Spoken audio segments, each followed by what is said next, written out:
How's everybody doing this morning? Good. I'd normally go around and get like some information from everybody, but in the interest of time, we'll skip that fun today. I'm here today. I'm going to talk to you guys about substance abuse treatment. So one of the first things I want to talk about is, or I want to ask, is who in here has dealt with either a friend, family, loved one, someone you know has had a drug or alcohol problem? Okay. So one thing that I learned a very long time ago, I grew up, my dad's one of 13. He's the only one that's not an alcoholic or an addict, thank God. He kept that away from us. I'm the only Tatum. I'm the first Tatum with a college degree. My brother's the first Tatum with a high school diploma in our family. My dad has a third grade education. The rest of my family didn't even really do that much. So I come from a very impoverished background and watched all my uncles and aunts deal with addiction throughout their life. And one thing that I learned very simply is that people don't wake up and say, you know, it's Wednesday morning, I'm an addict, I'm going to go get some treatment. So what are some things what causes people to seek treatment? Okay, let me give you some help. When we talk about motivation for anything, we have internal and external motivation. They're going to have so much fun keeping up with me with the camera, sorry. So internal motivation would be, I want to be a better person. I want to be a better husband. I want to be a better father. I want to be a better spouse, whatever it may be. That would be internal, is I want change for me.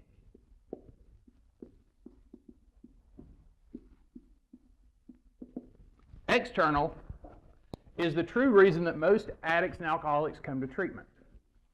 Because typically what happens is, I have a car wreck going home from a bar. I have a car wreck going home from whatever I was doing, whatever wrong, and I get arrested, and I go before a judge, and that judge says, if you don't go get treatment for your drug or alcohol problem, you're going to spend 11 months, 29 days in treatment. Or I go home after being gone for several days, using whatever substance I use, and I walk in the door, and my spouse says, if you don't go to treatment, I'm leaving you. Or I fall down on the job and they do a post-accident drug screen, and I tell them I've got a drug or alcohol problem, and they say, if you don't go get treatment, you don't have a job. So external motivators is someone else telling you to change.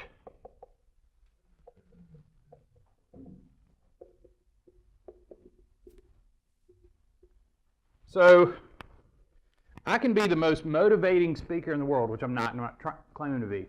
I can be the most motivating speaker in the world, but when you sit down and you start talking to someone who is an addict or an alcoholic, and you try to convince them they need to change, nothing happens at all until they say, I want to change.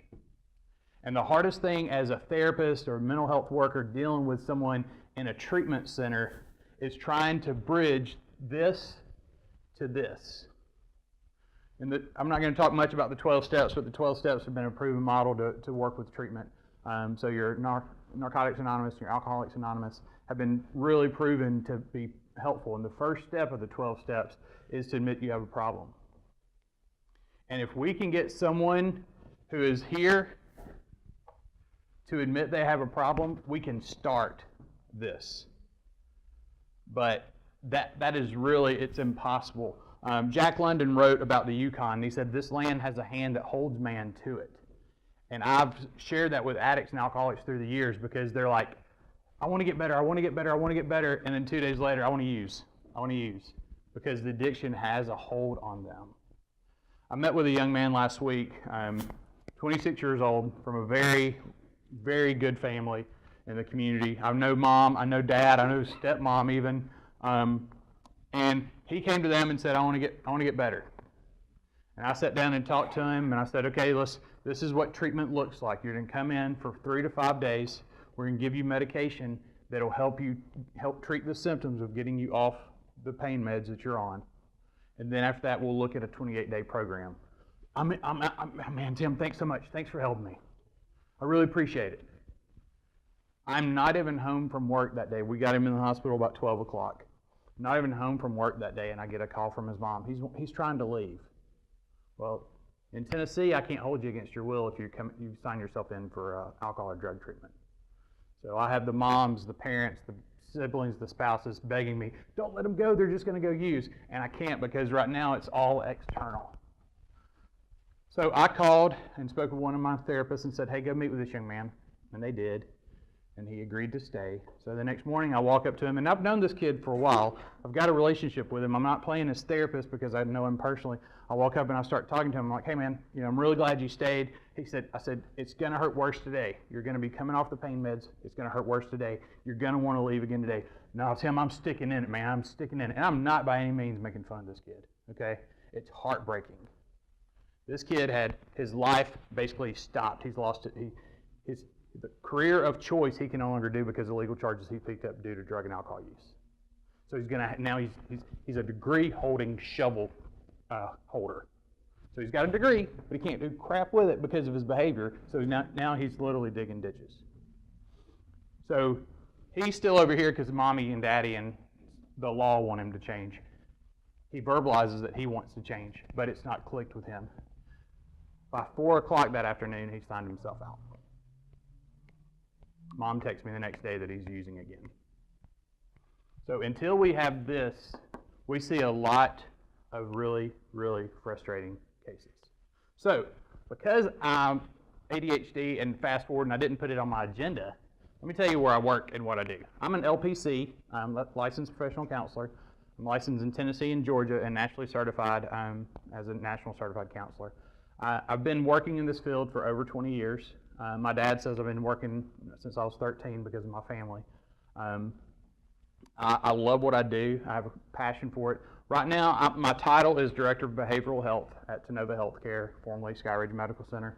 I oversee a 30-bed inpatient and outpatient chemical dependency and mental health unit. So we have 21 beds for psych patients, 9 beds for detox patients. And when I say detox, what happens with certain meds, and we'll list them in a minute when we talk about some other things, we talk about detox. That is getting the body medically ready for treatment. So that's kind of where I am. And I'm gonna go through the levels of care. The reason I do that is because we talk, each profession has its own jargon. I can say, oh yeah, that person finished RTC and they stepped down to PHP, and after 3 weeks they moved into IOP and now they're just doing AA. Unless you've been walking around the residential treatment, he went to a residential treatment center, stepped down to partial hospitalization, then stepped down to intensive outpatient, and then going to Alcoholics Anonymous. So, and I'm not going to put a test on that one for you. But I do want to go through because it's really for someone to be aware of alcohol and drug problems. As you're learning these, it's really important to be aware of alcohol and drug treatment and what it looks like. So in Tennessee, because that's where we are, detox is the highest level. So why would I need detox? ETOH is for alcohol. Benzos are like your Xanaxes, your Valiums, and opiates. These are not just psychologically addictive, they're physically addictive. Meaning, if I'm drinking a 12-pack a day and I try to stop on my own, there's a risk that I can have a seizure, that I can have a stroke because my blood pressure goes so high. So there's a medical reason for inpatient detox. So unfortunately, this level of care is only 5 to 7 days at the most. We have some insurance, and it doesn't matter if it's state insurance, like in Tennessee we call it TennCare, or if it's the disabled or retired insurance, our Medicare, or our commercially insured. We may have somebody who's really internally motivated and excited and wanting to get better, and their insurance company 2 days into their detox says, I'm sorry, they're not meeting medical criteria, you can discharge them to home. And that's one, in my job, that's one of the top 5 frustrating things because you see someone wanting to get better and you're like, well, the insurance company says you're done, and I'm a for-profit hospital, so I've got to let you go home. And we send them out the door. So then we step down to RTC, a residential treatment center. Now, some people can start at an RTC because if I'm using marijuana, meth, cocaine, those types of things, those are psychologically addictive but not physically addictive. So I'm ready to start inpatient without medication assisted here. And these programs go from really 28 to 90 days. There's some that are longer term, but typically that's the step for that. And then we step down again to our partial hospitalization program. That's going to be a day program.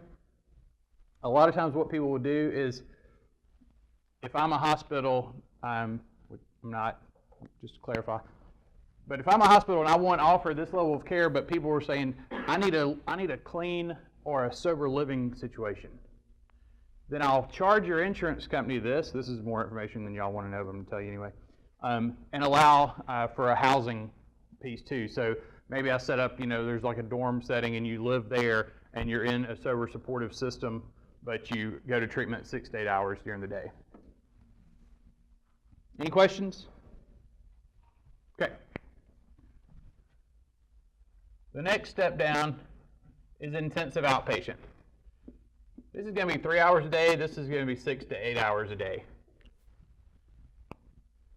So people are going to go 3 to 5 days a week here. This is going to be 5 days a week. And if you hear the way I'm talking, it sounds pretty intense, doesn't it? And a lot of times when I tell people about the different levels of care, they're like, well, why would they need to do all that? Why can't they just quit? There's an 85% chance of what? What do y'all think? Success or failure? Success. I would wish that. 85% chance of relapse. However, studies have shown that if I stay involved in treatment, engaged in treatment for 24 months, there's an 88% chance of success. So when I'm talking to someone who's coming into treatment and they're like, well, as soon as I get detox, I got to go back to work. I'm like, that's not going to work. Well, you don't know how strong I am. No, but I've done this for 20 years. I've seen a lot of strong people. I've seen a lot of people fall. And I remember years ago, I had, he's deceased now for other causes, but I had a Marine, a Vietnam veteran that came into treatment, and he would come in and he would go out and he'd do whatever he was trying to stay engaged, but he wouldn't always do it. And he'd be out of the hospital for, say, 6 weeks, and he'd come back in. And then he'd get out of the hospital, and he'd be out for 12 weeks, and he'd relapse and come back in. And one day, he literally threw a chair across the room, and he said, I can't beat this thing. It's bigger than me. He said he listed all the things he had accomplished as a Marine, the things he had accomplished as a business owner before the alcohol took full control of his life. He listed all these things, and he's like, I cannot beat this thing. And so part of, when we're discussing treatment, part of the thing we always do, and it sounds so negative and counterproductive and really just not even setting people up for success, is we let them know that relapse is part of the treatment cycle. Because if you don't embrace the idea that you will relapse, when you relapse, it'll be devastating. Because the majority of people, I don't have a percentage, but the majority of people that say, I'm going to kick this drug or alcohol habit, they say that more than once. And we've seen some pretty devastating things. I had another lady that was last year who'd never had mental health conditions that we saw, that was an alcoholic, that she did almost made it to a year and relapsed, and she was brought in handcuffs by law enforcement because she was trying to kill herself. She said, I cannot beat this thing, it's bigger than me. And I can't tell you how many times I've heard that. And it's just overwhelming to see someone trying to fight a demon, or however we want to put it, a personal struggle that is over a substance. To see we had a son, we had his mother in for mental health treatment, and the son drove 3 hours, took her out of treatment to take her to her pain management doctor so he could steal her pain medicine, and then drove back to wherever he was going. And we called the drug task force, and he had him arrested, and he was like, you don't understand, I've got to have this. And if you ever get to the point, if you're a casual drinker, you occasionally do something recreationally, if you ever get to the point of saying, if I don't have that today, this is going to happen, you need to come talk to somebody. Because if you get so physically or psychologically addicted to it that you have to have it, then that's the first time you notice that is when you need to say, I got to get some help. And if you have a friend that's like that, that's when you have, and we've got, just so you know, we've got counselors over at our hospital 24/7 to try to help people with resources. Okay, any questions about this? Okay, so when we're here, because that's what we do at, we call ourselves Pine Ridge Treatment Center. When we're at the detox model, and I'm talking to like the young man I was talking to the other day, we're trying to sell them this, but we're also trying to get past the external motivators. Because the external motivators are, well, you know, I talked to my job, and they know I came here to get treatment, so they said I can come back to work next Tuesday. I say, well, you're not going to be successful. Well, why are you being so negative? Why aren't you? I'm not being negative. I'm being realistic based on experience and studies and what we've seen and what we've heard and the frustrations of people coming back in saying, I should have listened to you guys. Not that we're experts or we know-it-alls, but when you see it day after day, you kind of learn what happens. And so a lot of times when we're here trying to talk people into going to longer-term care, there's several barriers. One of the most frustrating barriers, and I'll talk about insurance a lot, and if someone says, oh, maybe we need to talk about the Affordable Care Act because that will fix the problems you're talking about. Affordable Care Act, and I'm not going to get political, has been so frustrating because I see people all the time, and as a for-profit hospital, if you come in and say, hey, I want to sign myself in for alcohol detox. Okay, great. Go over and sign in with the business office. Okay, Mr. Smith, you have a $10,000 deductible. Well, I can get you detoxed if you weren't insured for $3,300. But since you have insurance, I've got to bill you the $10,000 of your deductible. So insurance is a huge barrier to getting any type of treatment. But one of the things that is frustrating, if I have Blue Cross Blue Shield of Tennessee, and I'm here, and I'm wanting to go to RTC, they say, well, has he failed IOP? Have you tried IOP? It may work. It works for some people. Well, Mr. or Miss Reviewer, he really wants to go here. Well, our policy says that you have to fail IOP and then come back here before you can get here. And not only do you have to fail IOP before you can go there, before you can go back there, you have to fail IOP 3 times. You know how frustrating that is when you're talking to somebody who has gotten past this and they're wanting to get help, they want to go long term, but their insurance company's saying no. And then they rally with their family and they think, okay, well, let's see, it'd be $45,000 for us to go to a 28-day program. Is it worth it? Where are we going to get the money? Who's going to pay it? Who's going to pay it back? So it gets to be a very frustrating struggle with insurance companies. So that's not the only barrier. A lot of times people believe detox healed me. And that's because they may have cravings, they may still be thinking about the medication or the substance or the alcohol, but they're not physically needing it to function. They get past that. So we've gotten them where their body is physically clean of that substance and their body doesn't physically need that substance anymore, and so they feel like they're better. And really all it is their mind is clear for the first time in a long time. Another barrier is I got to work. And that's one of my favorite ones. The young man that I talked about a moment ago, that was I was pleading with him to stay, and he was like, oh man, I've had this opportunity of a lifetime. And I hate to say it, guys, but addicts and alcoholics are liars. And they've learned to manipulate things so much that a lot of times they don't even believe themselves. And it's hard for them to tell what's true. He was telling me that the job of his dream, this was a Friday afternoon, had just opened up. And if he wasn't there by Monday at 9 a.m., he would miss it and he'd miss out on it. And I said, who in the world calls you? How did they call you when you were in treatment? Called the house phone. Oh, really? Your mom didn't mention. I just got off the phone with your mom. Oh, no, it went to my dad's house. Oh, okay. And it's so sad how people have learned to dance around and use what other thing.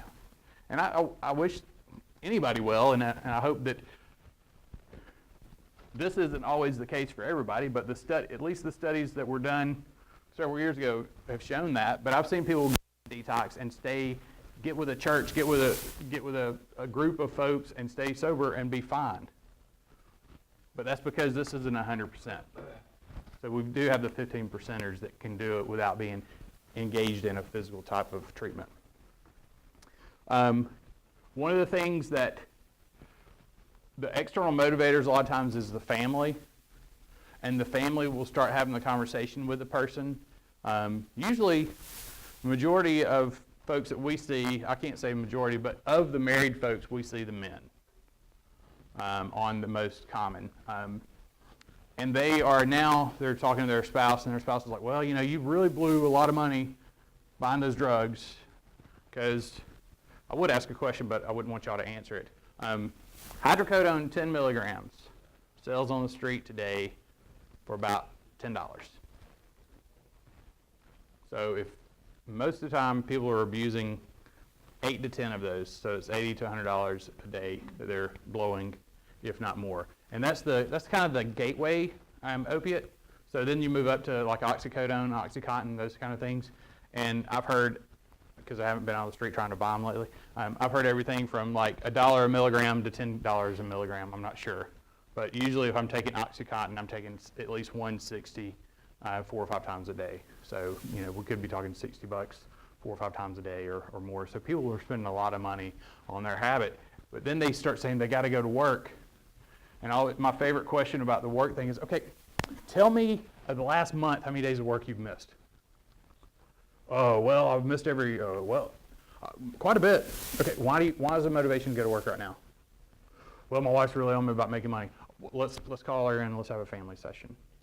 It is a constant dance with a con artist, trying to get someone past the external motivator. Once it clicks and they want to get better for themselves, then it's a different thing. Then I've got a guy who, I don't even remember how long he's been sober now, but he'll come by the hospital. He lives in Chattanooga and he has family in Knoxville. And he did his battle. I think he's 31 or 32. I've seen him. I've been there 13 years. I've seen him off and on for the past 10 years. And he struggles with alcohol and cocaine.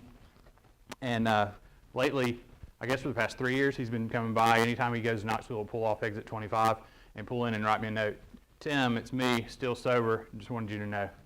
And we do have those success stories, but it's always past when people get past the external motivators.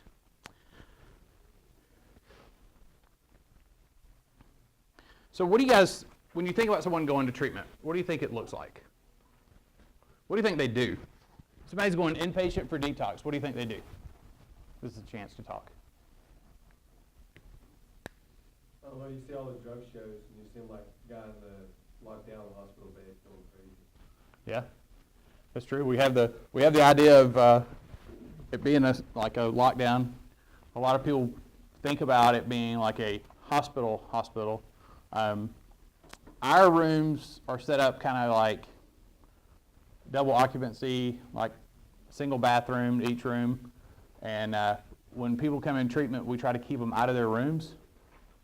And the reason we try to keep them out of their rooms is if they stay in their rooms, they're isolating, and more than likely they're thinking about why they should leave, what they should do different, instead of being out in what we call the therapeutic milieu. So we're in a hospital, but we try to make it more like as comfortable as possible. But we start our day at 7 a.m. We have, get up, get ready, have your breakfast. Breakfast is about 8:15. A psychiatrist comes and sees everybody once a day in a detox level of care. 9:30, we have our first group. It's a nursing group. It goes from 9:30 to 10:20. They have opportunity to go get something to drink, run to the restroom, come back in the group room. We have another group. That's what we call our community group. That's when we go in and we talk about, okay, today, what is your goal for today as an individual? And this is where we have everybody in. So we have our addicts and alcoholics. We also have our people who are dealing with depression. And so one person dealing with depression, their goal may be to stay up and moving all day and try not to sleep all day. The addict or alcoholics person is to try to maybe contact one long-term facility or contact my job and find out if I can do FMLA, to Family Medical Leave Act, to be able to get off and go to a long-term treatment. So at 10:30, it goes till 11:20. We have a 10-minute break. Guess what happens then? Another group. So after that group, we have a lunch break. And then the day continues where we are in group or individual therapy until 7:45 p.m. When I first got to the hospital, that treatment wasn't that intense. The reason we've made it that intense is we only have that person. When I first started at Pine Ridge 13 years ago, the average length of stay was about 14 days. So people would be there for 2 weeks. So you can do 2 or 3 groups a day and get the treatment someone needs over a 2-week period. But when you've got them at the most 7 days, the very tip-top most, you've got to pack everything in that you can. Our average length of stay, if you do the math exactly, is 4.3 days for the court for last year. Out of all the people we saw, they were only there 4.3. So of course, that means some were there longer, some were there shorter. So a day in treatment, you're constantly, if you're coming off medication or you're coming off drugs or alcohol, you're being given not anything that's going to equal what you were taking, but you're being tapered off a very low dose of some sort of benzodiazepam, because the benzodiazepam is going to treat alcohol, opiates, and if you're abusing benzos, it's going to treat it so your vital signs stay healthy, so you don't run the risk of stroke. But one thing, my favorite thing to say, to quote one of my previous medical directors, is detox isn't easy, or it's not comfortable, it's tolerable. So it's really hard to get someone to get past that motivation when you tell them they're going to feel like crap. They're going to feel like crap. You're coming off opiates, which is the least of a health risk. You're coming off opiates. It's kind of like having the flu for 5 days, so you have aches and pains, cramps, things like that. It's really pretty miserable.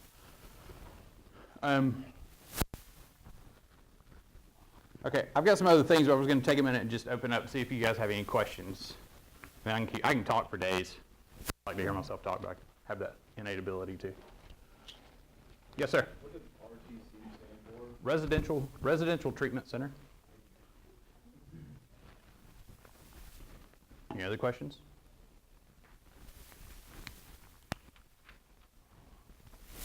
You've got someone coming to speak to your class that's going to talk about substance abuse treatment. Do you have any questions about that at all? Yes, ma'am. So can you give, like, because I know you've been trying to explain the process, but Yes, ma'am. I'm kind of confused about that. Okay. Can you just give, like, a typical treatment plan for someone with an addiction to, say, alcohol, from the start, when you want to get help? Okay. All treatment centers are going to have a 24-hour front door, meaning they're going to be open 24 hours because people are going to decide at all times of the day and night to get treatment. So we have somebody, all facilities, but us at Pine Ridge has somebody available 24/7 to do an initial assessment. So if my so-and-so, my loved one, has said they want to get help off alcohol, we ask them to come in for an assessment. We meet with them, do like a triage assessment, like a psychological assessment with them, kind of go through, find out how much they're using, find out if they're willing to get help, because again, in Tennessee, I have to say, yes, I'll sign myself in. Once I agree to that, unfortunately, because of the way insurance is, one thing I didn't specify, medical detox, alcohol and drug treatment is the same type coverage as plastic surgery. It's considered elective. It's not required. We have to call and fight with your insurance company. Once we get that prior approval, then you come into the hospital. So you would come in for a medical detox. We would have you in the hospital for 5 to 7 days. You'd be given some sort of, we call it a detox protocol. So you'd be given something.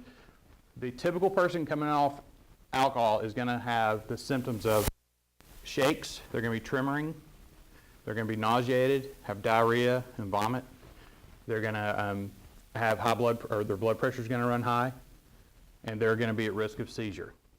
So we treat with some over-the-counter, some prescription medication, depending on how bad the symptoms of the nausea, vomiting, diarrhea, all the way to Zofran, just depends on how bad the person is. And then we're going to give some sort of benzodiazepam to help them not be at risk of stroke level blood pressure and or the issue of having a seizure.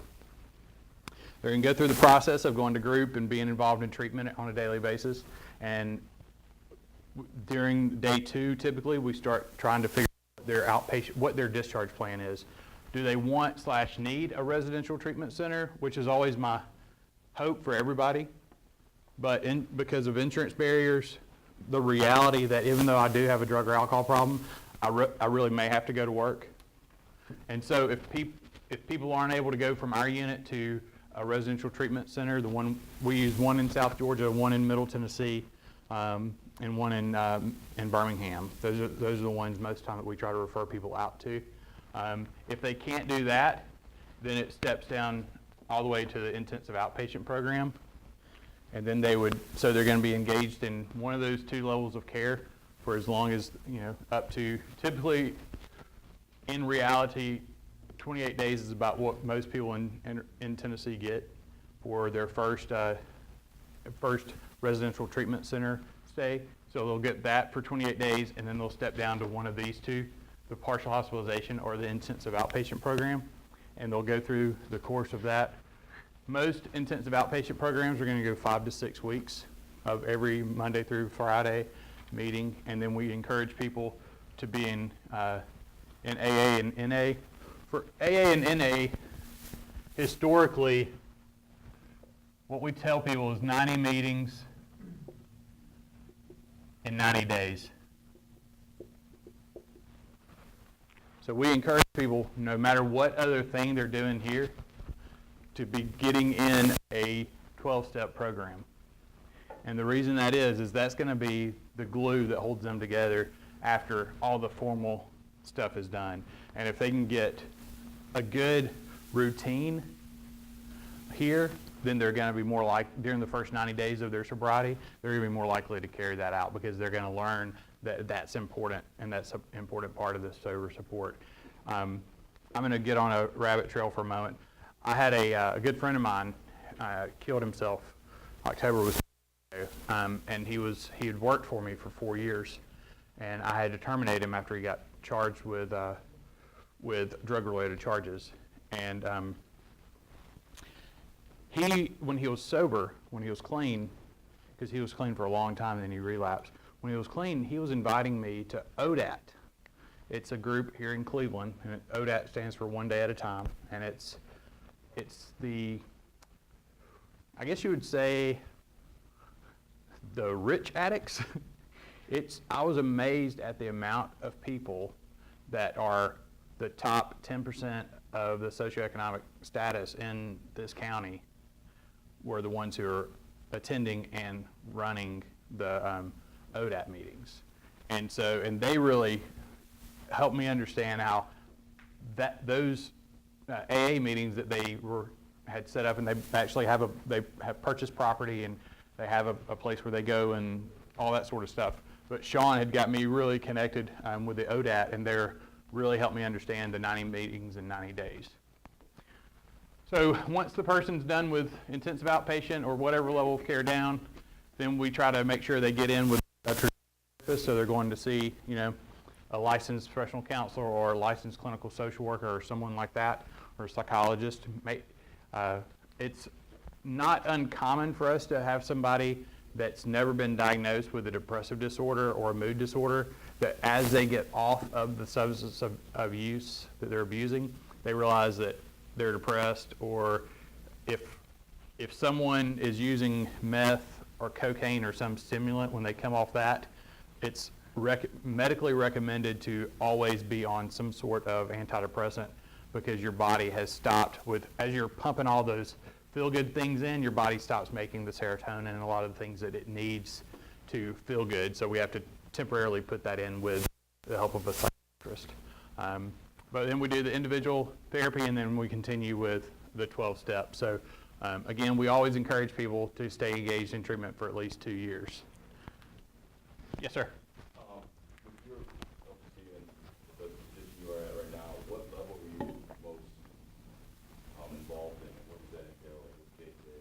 my day-to-day, I'm here. I'm in inpatient detox and IOP. I oversee clinically and administratively some individual therapists that work for us. But my average day is clinically and administratively overseeing the inpatient detox and the intensive outpatient program. Yes, ma'am. Where is the residential treatment center within Southfield? Moultrie. Turning Point is the name of it. Yes, sir.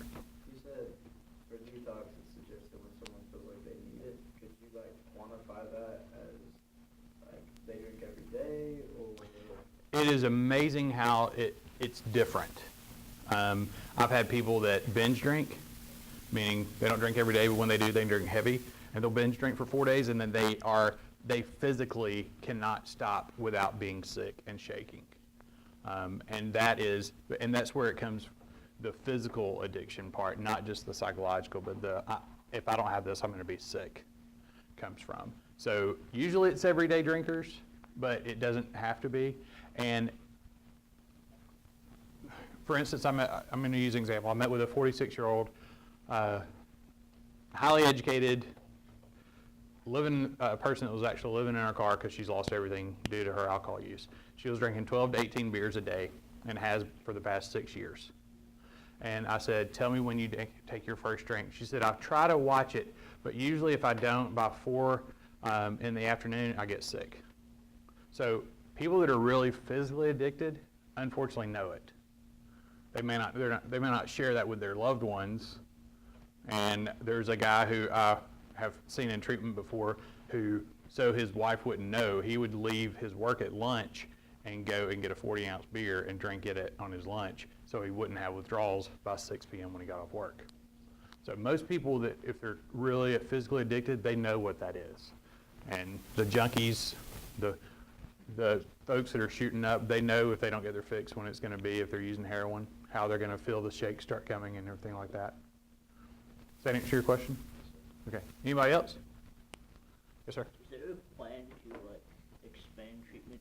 So I worked in the ER since Okay. for a while, and I know sometimes we'd have people for like 4 days, 5 days every week trying to get them Yeah. in someplace.